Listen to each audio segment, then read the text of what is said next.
we literally just recycle and rebrand everything. Like, talking about beauty trends in 2025, it's like, are we actually having evolution? Like, are we going through the normal cycles and like being met with new realities? Or are we being engineered to recycle and basically repeat history, repeat what's been thought to us? So I was thinking to myself about beauty trends, especially in 2025, where it's like there are numerous of beauty trends. Do not get me started. Like, there's literally everywhere you go, there's like a beauty trend. And then now with the rise of AI, filters, social media bodies, like the iPhone faces, like plastic surgery, it's like we as an entire race, an entire group of beings, like us as a species, I don't know if I'd say we're evolving naturally, or if we're being engineered to evolve by ourselves. Like, this is weird, but this is so interesting, because this also brings me to my next point. I was watching this, don't bite me, I was scrolling on TikTok, and I came across this video of this woman talking about how BBL is low-key soft transhumanism, and I was like, light bulb moment, because BBL baddies are an early form of transhumanism. We usually think of transhumanism as designer babies, like genetic modification or uploading your brain onto a computer. But actually, aesthetic identity augmentation is one of the first examples of like your virtual identity becoming enmeshed with your physical being. The organic body, me right here on this bench, becomes intertwined with the imagined body, the avatar that people inhabit online. Essentially, if you were surgically altering your offline body to get closer to your digitally imagined self, you have now become not just a person, but an aesthetic operating system. You are essentially a downloadable avatar. Because at first, when like the LGBT movement was like a big thing, like during COVID, and like we had like the rise of a lot of trans people, take away the transphobia, take away the fear, take away the societal norm, like rules they're breaking or whatever, which is irrelevant, by the way, and actually look at it from the science perspective. You're like, you just took a woman, chopped up flesh, and created a body part that was never attached to them. Like, from a science perspective, that is absolutely insane. What do you mean when it comes to like IVF? You could, choose what egg, choose what fetus. What do you mean you could genetically modify what you want your baby to have? Like, things like that have my mind warped. They have my mind so warped, because I find it so fascinating. I find it super, super interesting, but at the same time, I find it scary, because it's like, what will become of humanity? Like, what are we going to become? And I recently was, oh my god, here I go again, on TikTok, but I need to stay off my phone, y'all. But I saw this video or picture of Kris Jenner, where it's like her face was looking super, super snatched, and allegedly you could obviously so you could obviously tell, but allegedly you could tell that she has had more work done at her face. And that was insane to me, because I was having this argument with my friend, and I'm like, yo, like, she's literally a grandmother. She's a grandmother, and she's looking like more like than I am. Like, that is absolutely insane. Like, it just fascinates me, y'all. Like, I am so indifferent about all of this, like plastic surgery versus being natural. I'm super indifferent. Like, I'm so like, whatever makes you happy, do it. But I'm also like a firm believer that we do not have to look outside of ourselves for happiness.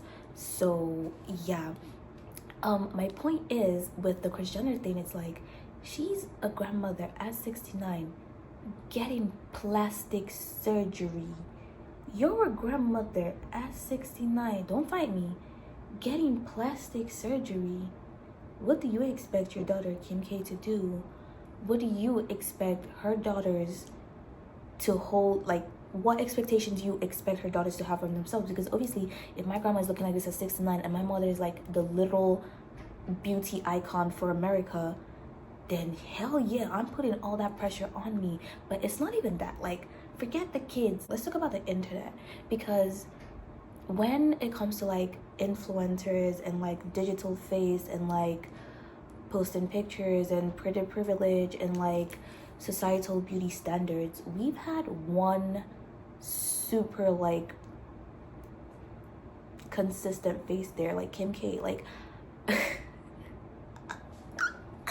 I'm so glad like Hollywood is literally falling, because I have hated every single celebrity that, I wouldn't say they don't have it, like, I hate celebrities that don't give back to their society. Oh my god, fight me on that. You're a billionaire, but yet it's like you're not feeding hungry kids, you're not feeding starving kids, you're not fighting pollution, you're not helping in some sort of way. And I'm not talking about some self-righteous, yeah. So once you're not doing that, I'm already not messing with you. There is politics and everything, which is one of the reasons I kind of left influencing full-time, because it was like, I don't like the politics of influencing men. I fucking hate overconsumption. I don't want to be telling people to go and purchase clothing items from a child laborers. I'm so sorry, like that's just does not sit right in my soul. Like that's not something I want to do. So back to my point. The point is, Kim K has literally positioned herself to be like the pinnacle of beauty standards when it comes to like, you know, the American babes. That's why it's like, you know, with the BBL culture, like everybody was don't get me started on Ozempic. Oh my god, don't get me started on Ozempic, because I was literally like evidence, like this current skinny, which I may have fallen for. I didn't really fall for it, guys. That's another video. Like I genuinely just wanted to get skinny for being skinny sick. It wasn't even an Ozempic. Like I actually worked out. Like I worked my butt off, and I would like eat healthy and stuff, and yeah, that's different. But the point is, we as a society, in literally less than 10 years, we saw how we were engineered to sort of believe that this was like the beauty pinnacle and this is what we should aspire to be. Like we don't even know, we're being programmed. Like we're just on our ones, we're just existing, being our natural full selves, and we're being subconsciously programmed by, you know, the Hollywood agenda. Our society is running super fast. I don't know if you're one of those people that have noticed that like time waits for nobody, like literally, and every year time just keeps speeding up. And I've been like thinking, like, is it really speeding up, or are we just thinking it's speeding up, or is it actually speeding up? Because what if it's like you've already lived every day over and over again, you already know what's gonna happen the next day. Oh, the elites, yes, the people who are like class-wise, race-wise, sex-wise, they're like up there, the people who control everything. We get to see how they push out these trends to sort of distract us and distort our perception of reality and what is true to us. And at first you don't really clock the agenda, because you may just be thinking, oh my god, you know, this is entertainment, this is like a fresh new rollout, this is like just a fun little trend. But it's like, is it really a fun little trend? Is because one thing about the government, guys, the government would never do anything fun. The government is looking two fucks about you or your moms. They're not doing anything fun for you. If they're doing something fun for you, they're 1,000% profiting off it, and it makes them happy. But they're 1,000% profiting off it. So it's like, maybe they're bringing back the trends of, what trend are like bringing right now?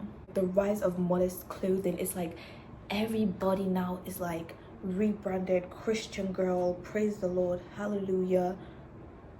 My dear, that's the psychological warfare, because whether you like it or not, like you're already mentally preparing yourself to be submissive to whatever is to come from like the inflation, from the recession. Like you're just making yourself easily programmable. Like Jesus Christ. But anyways, obviously I'm not against like the entire like evolution, like how humans are, you know, moving and growing together with AI, filters, distortions, BBLs.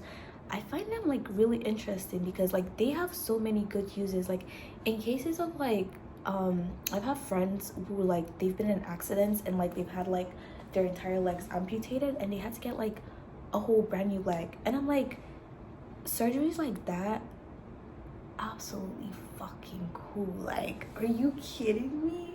You have a robot leg. Like, that is so cool. And it's just like, now that's like cyborgism. Like that is totally awesome because of like the intentions behind it. Again, guys, everything is about intention. That's why whenever people are like, oh my god, AI is extremely bad, I'm like, AI is not bad. Like, AI is AI. AI is, a gun is a gun. If you want to kill someone, that's up to you. That's not up to the gun. The gun just is a gun, and you can put bullets into it and you can shoot, but that doesn't make the gun good or bad. That makes you, the handler, the user of the gun, good or bad. So AI is not good or bad. What we choose to do with AI is good or bad. Social media is not good or bad. Looking at people is not good or bad. Posting is not good or bad. I think that's pretty much everything I wanted to say about this video. I just find it interesting how like it's so difficult to tell if we're having true evolution or we're being engineered and rebranded. But either ways, I find it cool. I feel like both of them just go hand in hand to move us forward, whether we're doing it organically or not. Like, we are moving forward, and that's what matters. I just pray that we end up in the right place and we do everything good, and whatever you do, just don't have ill intent towards it. And honestly, keep it pushing, P. Like, just keep pushing, P, because at the end of the day, we're all gonna die. We're all, I will say, never follow the trends, because if you're following the trends to be more like digitally palatable, like to look more like the iPhone face, to just pick up your iPhone, I'm like, if you're following trends for that, like, they're gonna lead you astray, because you never know what's gonna come tomorrow. Like, today they could be like, oh, you need to be 250 pounds and go get a BBL, and then the exact next day they're gonna come around and be like, you need to be underweight 50 pounds with one strand of hair. Like, that's why you truly need to know yourself. You need to know how to like blur out like the outside noise, the distraction.